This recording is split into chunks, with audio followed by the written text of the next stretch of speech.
É difícil pra gente entender e explicar o tamanho das coisas. Tipo, como que eu te explico o meu tamanho sem você me ver? Eu acho que eu posso ajudar. Você tem a altura de um cavalo. Tá. Faz sentido. Mas assim, acho que não é à toa que o primeiro exemplo que veio na minha cabeça é de um animal que a gente vê e todo mundo conhece. A gente sabe mais ou menos o tamanho, consegue até desenhar, se você for bom em desenho, que não é o meu caso. Mas eu não sou muito grande. Eu tenho 1,65 de altura. E é fácil entender o tamanho de uma coisa que você conseguiria enxergar inteira de uma vez só. O problema começa quando a escala fica ou muito grande ou muito pequena em relação a gente. Tipo uma célula. Nosso corpo é feito de trilhões de células. É tão pequeno que fica difícil fazer a cabeça entender. Ou, no outro extremo, um buraco negro. Não sei se você sabe, mas quando a gente resolveu tirar uma foto de um desses gigantes, foi preciso uma câmera fotográfica dividida pelos 4 cantos do planeta Terra para caber o buraco negro inteiro numa imagem só. E mesmo com a foto, é quase impossível imaginar o tamanho real dele. Tipo, quantos cavalos de largura ele teria. Muitos. Assim como o lugar para onde a gente vai no episódio de hoje. Eu sou Jéssica Mais. Eu sou a Natália Silva. E esse é o Habitat, um podcast sobre extinção e o que a gente tem a ver com isso. Ah, e um aviso. Se você tiver de fones de ouvido, vai ser mais legal ouvir esse episódio.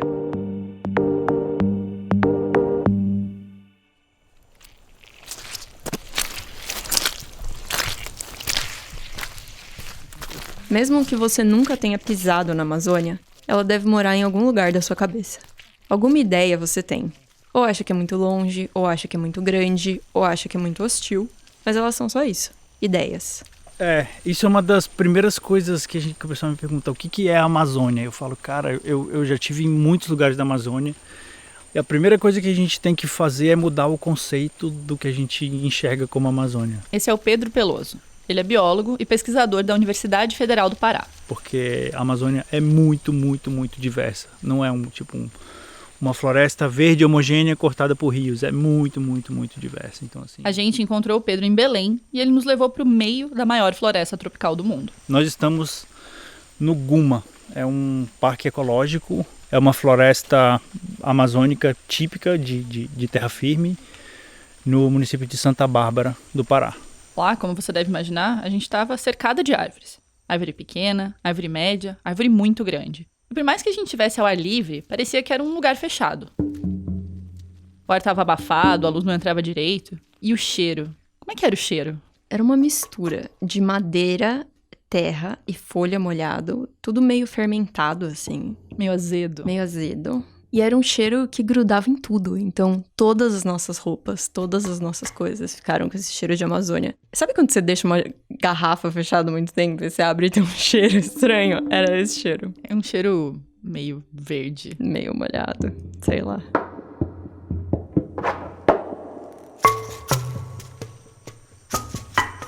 E além disso, olhando pra baixo, não dava pra ver a terra. A gente andava por cima de um tapete feito de folha, galho, fruta que caiu do pé e inseto que já morreu. É esse tapete que serve de alimento para a floresta.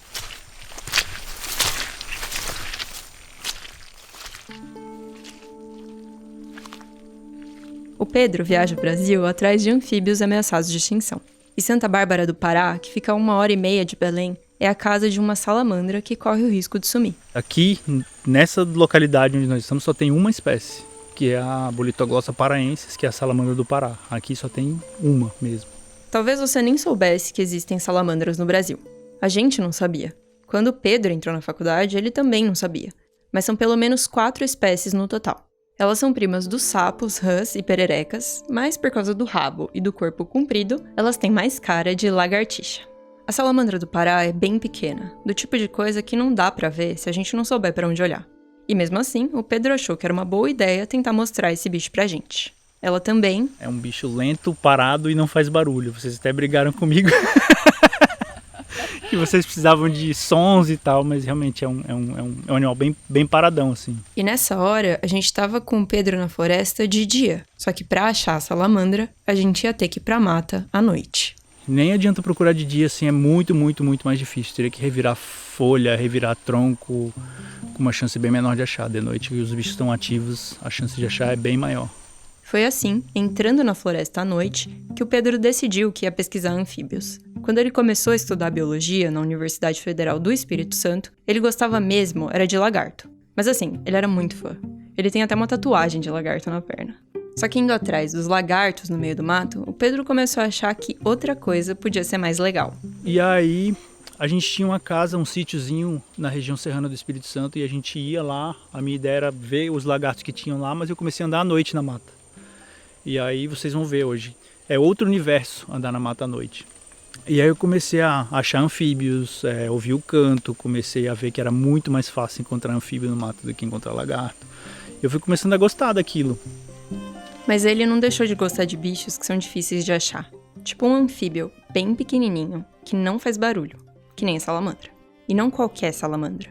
A salamandra do Pará tá no livro vermelho do ICMBio, que é uma lista das espécies que estão ameaçadas de extinção. O ICMBio é o Instituto Chico Mendes de Conservação da Biodiversidade. Para fazer a lista mais recente, que saiu em 2018, os cientistas avaliaram mais de 12 mil espécies. No fim das contas, um pouco mais de 1.000 correm o risco de sumir.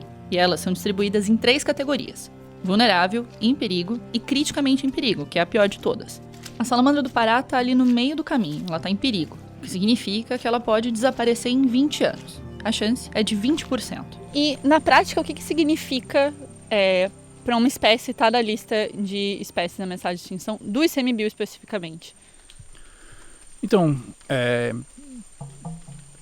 existem várias listas de espécies ameaçadas. A maioria delas é regida assim, pelos mesmos critérios que são definidos pela IUCN, que é a International Union for...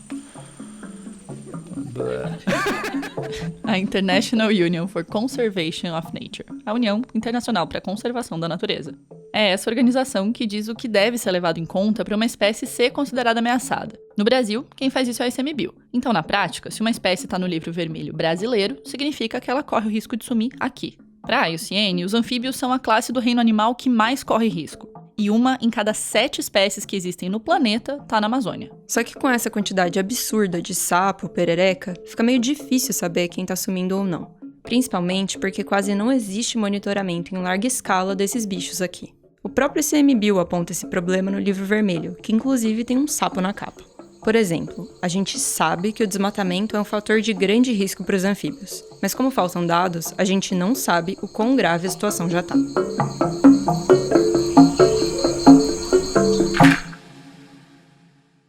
Antes da gente ir para a Amazônia, a gente tinha uma ideia de como podia ser.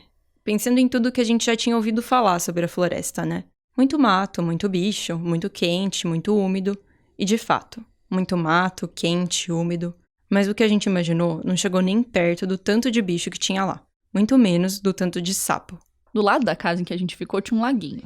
Assim que começou a escurecer, o barulho que a gente ouvia era esse. Aí a gente se lambuzou de repelente, vestiu umas botas impermeáveis, botou uma lanterna na cabeça, pegou um saco plástico pra enfiar o gravador e o microfone se começasse a chover e saiu pra ver e ouvir sapo. E parece, a sensação é que a gente tá sentado na plateia de um teatro e que a floresta é um palco, assim, sabe? Porque cada lado pro qual você vira o seu ouvido tem um barulho diferente. E se você parar pra prestar atenção, você vai descobrir que tem alguma coisa nova ali. Então você olha pra cima e aí você escuta o barulho de um pássaro. Você vira pro lado, pra onde tá o fragmento da floresta que a gente vai entrar, e aí é um som quase indistinguível de sapo. Tem muito, muito, muito sapo.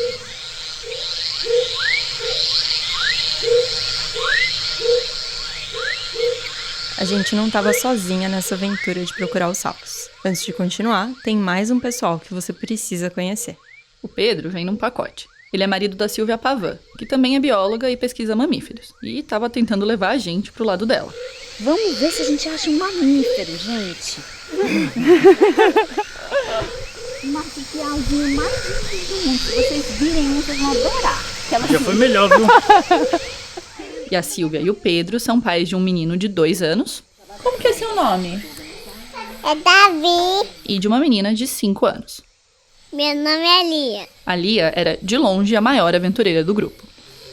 Ô, Lia, Olha, você gosta de procurar o sapo com seu pai de noite?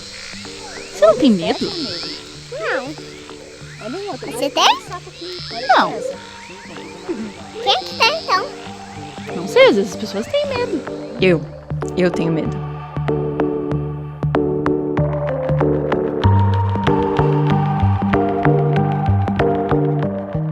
A gente já tinha entrado na floresta com Pedro de manhã. E parecia um lugar bem amigável. Só tinha muito mosquito. Muito mosquito. Tem cerca de 20 mosquitos ao redor da sua cabeça nesse momento. Você quer se mexer, você quer... Eu tô tranquilo, que eu tô acostumado. É assim então, faz parte da experiência. E aí... Antes da gente ir pro mato, eu perguntei pro Pedro se tinha alguma coisa com que eu deveria me preocupar. Ele disse que tinha bastante aranha, que eu morro de medo, e cobra. E não qualquer cobra. Jararaca, sabe? Mas ele falou que a única coisa que eu tinha que fazer era olhar onde eu pisava e onde eu colocava a mão. Só que seguir essa instrução à noite ficou muito mais difícil. Tá escuro, então tem que mirar na lanterninha no lugar que a gente quer pisar. A gente tá se guiando bastante pelo som.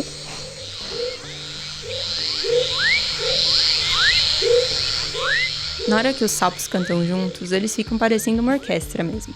Mas se você prestar atenção, dá pra perceber que tem vários sons diferentes no meio dessa sinfonia.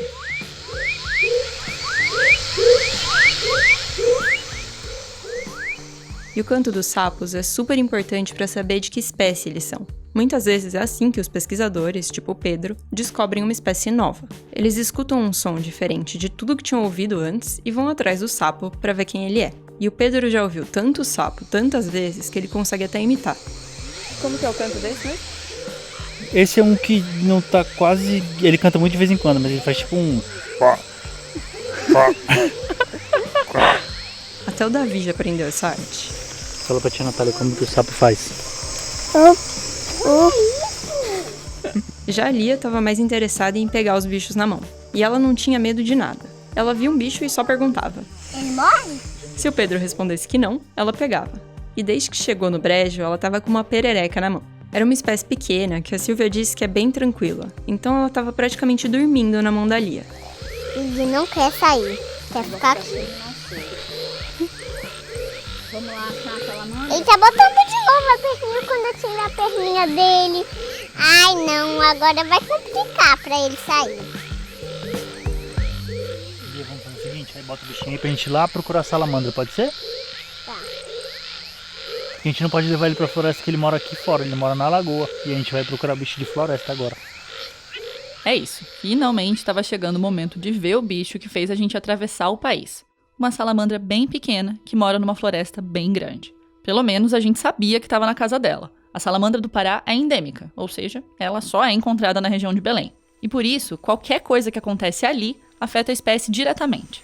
E o que tem causado essa perda de habitat dessa salamandra? Desmatamento ilegal, à torta e à direita, basicamente. Desmatamento. Principalmente porque ela está no que a gente chama do centro de endemismo de Belém, né? Que é uma área onde tem bastante endemismo e várias espécies que só ocorrem aqui. E é uma das áreas mais detonadas da Amazônia, assim. Vocês viram de Belém para cá o quão pouco de floresta em pé tem, né? O que a gente viu no caminho de Belém até Santa Bárbara foram fábricas, uns bairros pequenos na margem da estrada e muita plantação de palmeira, que é usada para fazer óleo de dendê. Era fácil esquecer que ali era para ter uma floresta. E o caminho da estrada é também o caminho do desmatamento. Você abriu uma estrada, você condenou uma boa parte da floresta. Porque se abre estrada, você chega caminhão para desmatar, você chega novos assentamentos de comunidades na beira dessa estrada, e aí abre o que a gente chama de espinha de peixe, que também é facílimo de ver em imagem de satélite. Abriu a estrada, já era. Olhando o mapa de Santa Bárbara, dá para ver a rodovia que a gente usou para chegar lá e várias estradinhas dos dois lados cortando a mata. Então, assim, a Amazônia precisa de progresso, precisa de desenvolvimento? Precisa, mas a gente precisa de progresso e desenvolvimento nas áreas que já estão desmatadas. A gente não precisa continuar desmatando áreas que poderiam estar muito melhor preservadas sem uma estrada, por exemplo. Para mim, estrada é não a pior praga, mas assim, é um dos maiores catalisadores assim, de desmatamento na Amazônia, a construção de estrada. Para o resto do Brasil, a Amazônia sempre foi um território a ser explorado. Teve o ciclo do ouro, o da borracha e até do açaí. Só que de uns tempos para cá, a coisa piorou. Desde 2014, a degradação só cresce. E ela deu um salto depois que o presidente Jair Bolsonaro assumiu. De agosto de 2018 a julho de 2019, a taxa de desmatamento subiu 34%. Só que a destruição da Amazônia é uma coisa difícil de dimensionar. Aí é assim que a gente acaba usando unidades de medida meio aleatórias, tipo um campo de futebol, que eu aposto que você já ouviu várias vezes em notícias de desmatamento. Por exemplo, do meio de 2019 ao meio de 2020, a cada minuto foram desmatados 3 campos de futebol da Amazônia. Num ano, isso dá mais de 11 mil quilômetros quadrados. Enquanto isso acontecia, o que era dito por quem decide a política ambiental brasileira, que já foi referência, era isso aqui. Então, para isso precisa ter um esforço nosso aqui, enquanto estamos nesse momento de tranquilidade, no aspecto de cobertura de imprensa, porque só fala de Covid, e ir passando a boiada, e mudando todo o regramento, e simplificando normas. Então essa turma xiita ambiental, os baluartes do atraso no Brasil, que a imprensa gosta muito de defender essa turma, né? É a região mais rica do Brasil, a região mais rica em termos de recursos naturais, ouro, diamante, cassiterita, recursos florestais, biodiversidade, água doce, tudo tem na Amazônia. Achavam que estavam tratando com governos anteriores, que após reuniões como essa, vinham para cá e demarcavam dezenas de áreas indígenas, demarcavam quilombolas, ampliavam a área de proteção, ou seja, dificultavam cada vez mais o nosso progresso aqui no Brasil. Existe um discurso de que o Brasil só vai crescer e só vai melhorar com o progresso. E o que é o progresso? É exportar mais soja para poder ter mais dinheiro. Tem que ter outra maneira de sobreviver. Na minha visão, essa conta não bate assim. Você fala, a gente vai viver de explorar recursos naturais. Beleza, até quando? Tá certo que o Brasil tem vivido assim desde sempre. O Brasil sempre foi uma economia baseada na exploração de commodities e tal, mas isso não é sustentável. E hoje em dia o discurso é esse. Ou você quer que o Brasil cresça, ou você quer mexer com conservação. Não existe um meio termo, não existe um plano para pensar num modo de vida sustentável, para usar aí a palavra da moda, né? Para o Pedro, esse meio termo pode ser, por exemplo, aproveitar melhor as áreas que já foram desmatadas. Isso porque, segundo o IBGE, no Brasil a gente tem uma cabeça de gado por hectare de pasto. Isso mesmo, um boi para cada 10 mil metros quadrados. É tipo você morar sozinho num quarteirão. Só que tem muito boi no Brasil. Aliás, tem mais boi do que gente. São 215 milhões de cabeças de gado e 213 milhões de brasileiros. E para abrir espaço para tanto pasto, e para outras coisas também, tipo soja e cana-de-açúcar, a agropecuária vai comendo a floresta amazônica pelas bordas. É o chamado Arco do Desmatamento, um território que vai do oeste do Maranhão até o Acre. É como se fosse um sorriso meio sarcástico cortando o país. Esse arco começou a ser desenhado na década de 60, com a criação das rodovias que ligam Belém a Brasília e Cuiabá a Porto Velho. A região concentra quase 75% do desmatamento da Amazônia. O sul do Pará ele seria mais ou menos o epicentro ali do que eu chamo de arco de desmatamento.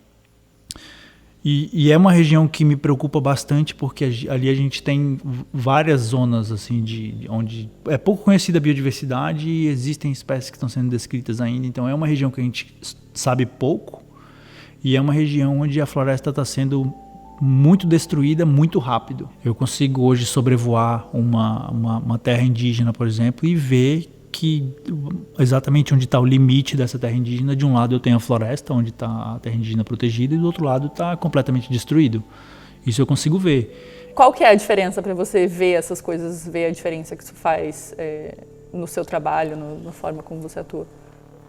Eu não sei, talvez seja até um pouco egoísta da minha parte, assim, falar, eu preciso ver para poder entender, para poder ter gana de mexer, mas é porque, assim, a Amazônia é enorme, cara, a gente tá lutando uma luta, assim, que é uma guerra grande e os soldados são muito poucos, então, assim, é um pouco frustrante, assim, trabalhar com conservação, na verdade, no Brasil, porque a gente tá praticamente lutando uma guerra que a gente sabe que a gente vai perder, porque a gente tá lutando com muita grana, você vai... Quanto de dinheiro está sendo investido em pesquisa e em conservação e quanto de dinheiro está sendo investido em melhoria de soja e expansão da fronteira agropecuária. Um exemplo que eu sempre dou em palestras e que chama atenção eu pergunto para as pessoas o que é que passa no intervalo, na Globo, entre o Jornal Nacional e a novela, que é o horário mais assistido da televisão. Agro é pop, agro é tudo. Como que a gente vai competir com isso, cara? Não tem, é muito difícil, é muito difícil. Então, assim, qualquer ganhozinho na conservação é muito grande, assim, é importante pra gente, mas é difícil, é uma luta que, se você pensar nisso o tempo inteiro, assim, é punk.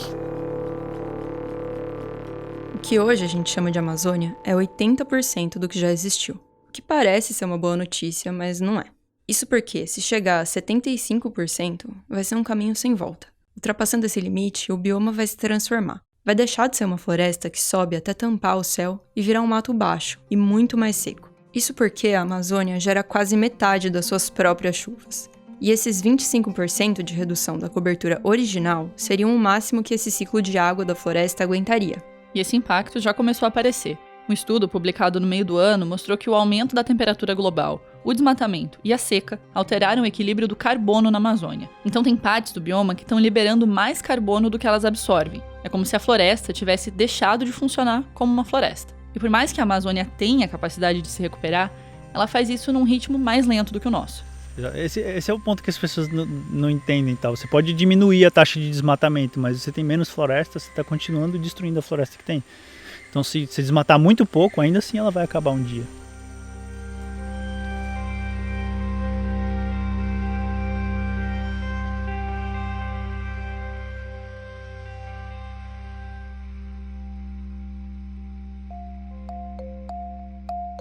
O Habitat é um podcast da Folha com o apoio do Instituto Serrapilheira, que fomenta a pesquisa e a divulgação científica no Brasil.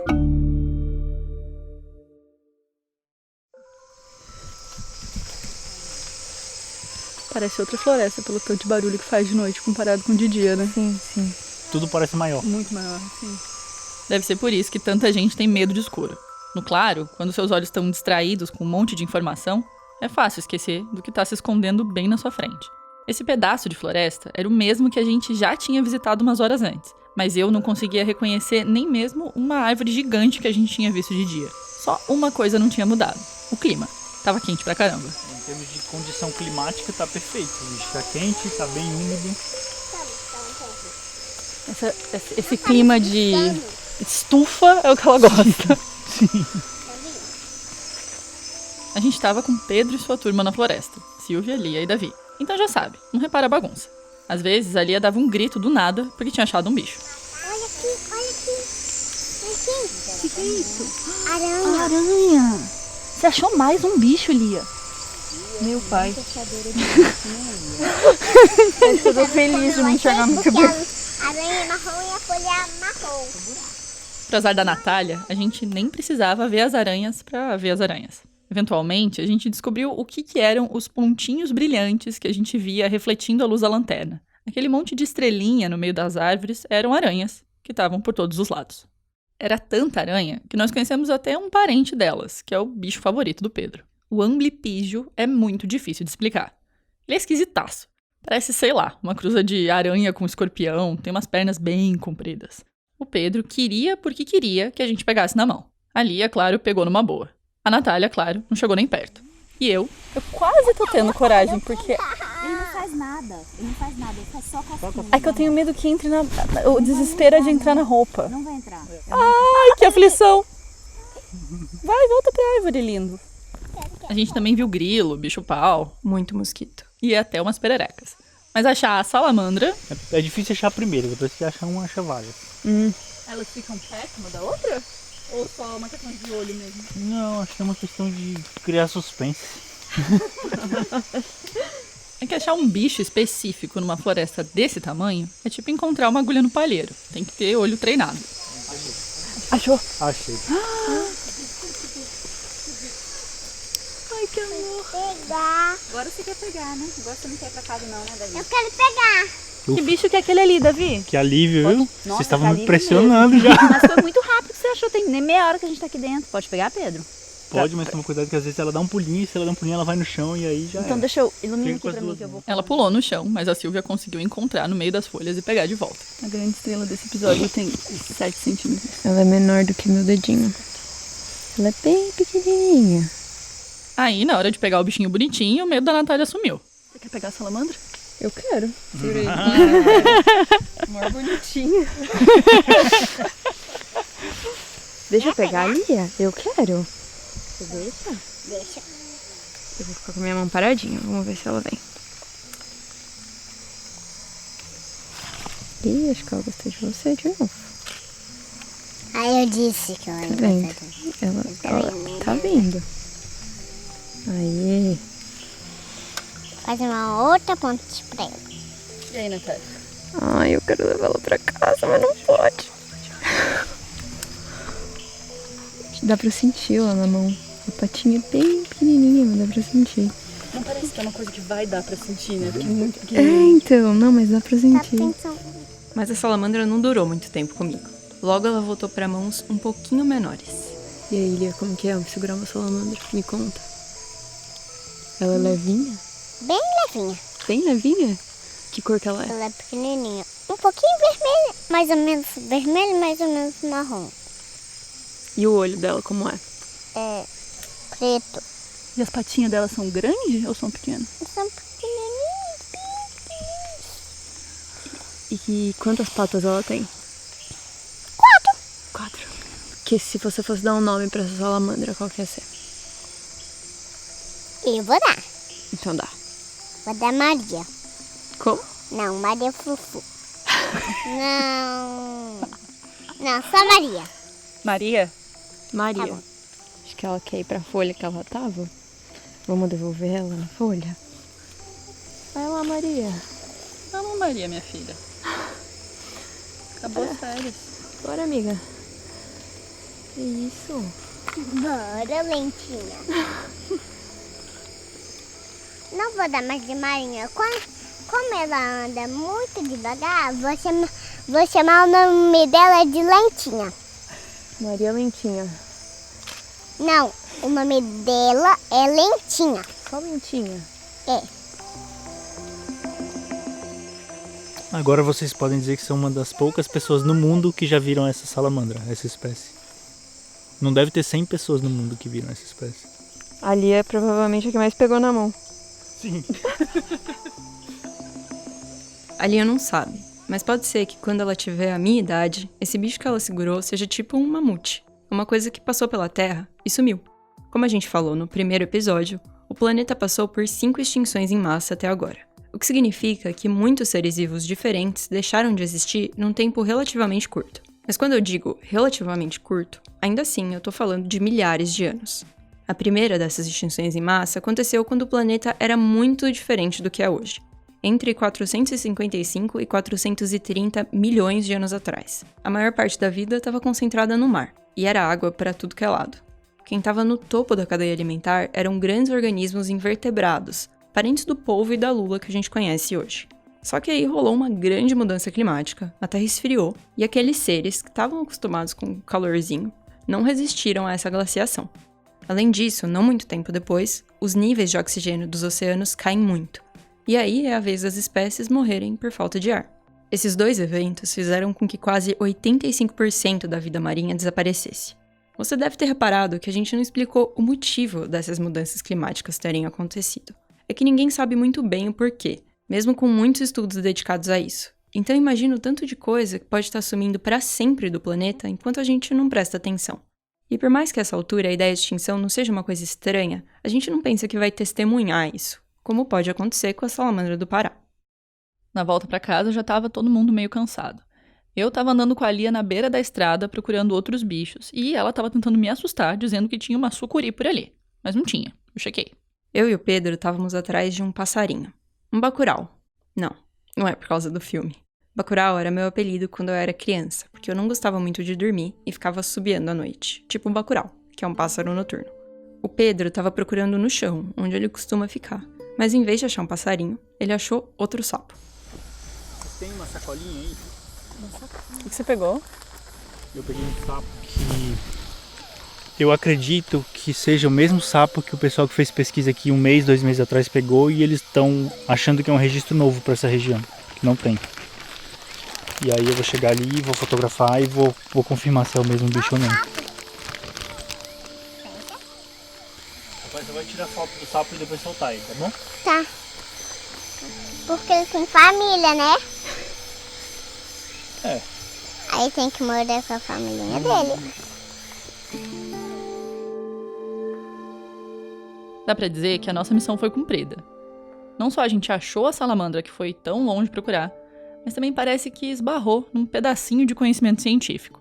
A impressão que fica é que a Amazônia é mesmo um território a ser explorado, mas não colocando a mata abaixo. e sim olhando com cuidado para ela. É impossível imaginar o Brasil sem a Amazônia. Que não só a floresta pode sumir, mas tudo que vive ali dentro. Inclusive coisas que a gente nem conhece e vão acabar assim, anônimas. Porque a vida na Amazônia não é só uma árvore do tamanho de um prédio. Ela é também o cogumelo, que a gente quase pisa em cima, ou uma salamandra escondida numa folha seca.